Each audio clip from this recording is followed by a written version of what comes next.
पांडवास के बर्थ का real secret क्या है और ये सीक्रेट आपकी लाइफ की सबसे बड़ी प्रॉब्लम्स को सॉल्व कर सकता है। वेट, कुंती ने कर्ण को क्यों रिजेक्ट किया? ये ट्रुथ हम सबको मालूम है, लेकिन एक फैक्ट मैं बताता हूँ जो आपको गूज़बम्स देगा। सबको पता है पांडवास देवों के पुत्र थे, बट किसी को नहीं पता क्यों। सुनो केयरफुली। पांडु जी को एक श्राप मिला था कि अगर तुमने अपनी पत्नी को टच किया तो तुम्हारी उसी समय मृत्यु हो जाएगी। इमेजिन करो, शादी हो गई, प्यार है, पर पास नहीं जा सकते। तुम्हारे साथ ऐसा होता तो क्या होता? तो कुंती ने क्या किया? उसने अपने सीक्रेट पावर्स को यूज किया, देव मंत्रास, जो ऋषि दुर्वासा ने उसे दिया था। पर यहाँ पे एक ट्विस्ट है। देखो, कुंती जी को बचपन में दुर्वासा ऋषि ने मंत्र दिया था कि तुम किसी भी देवता को बुलाकर उनसे पुत्र की प्राप्ति कर सकते हो। और कुंती ने पहले ये मंत्र टेस्ट किया था अपनी टीनेज में। हाँ, सूर्यदेव को बुलाकर उनसे संतान की प्राप्ति की थी और तब पैदा हुए थे कर्ण।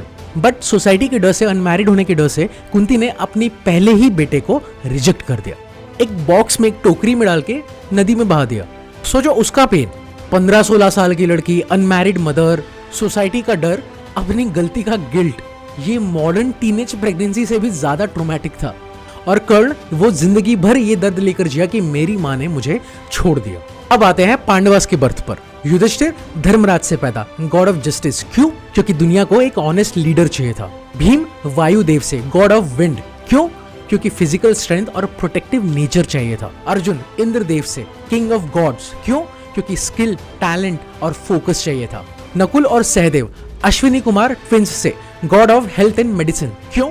क्योंकि ब्यूटी, विजडम और हीलिंग पावर चाहिए थे। बट यहाँ पे एक रियल रीजन है। हर पांडव अलग क्वालिटी को रिप्रेजेंट करता है। अब ध्यान से सुनो और कनेक्ट करो अपनी लाइफ से। जब तुम स्ट्रगल कर रहे हो, युधिष्ठिर सिखाता है कि ऑनेस्ट रहो, चाहे कुछ भी हो जाए। ऑफिस में पॉलिटिक्स हो, कुछ भी हो, तुम ट्रुथ पे टिके रहो। भीम सिखाते हैं अपनों के लिए फाइट करो, अपनी फैमिली, अपने लव्ड वंस का स्टैंड लो। अर्जुन सिखाते हैं अपने टैलेंट पे फोकस करो, डिस्ट्रैक्शंस को इग्नोर करो और गोल को अचीव करो। नकुल और सहदेव सिखाते हैं कि हम्बल रहो और एम्पैथी रखो। अगर सक्सेस मिल रहा है ना, तो ग्राउंडेड रहो भाई।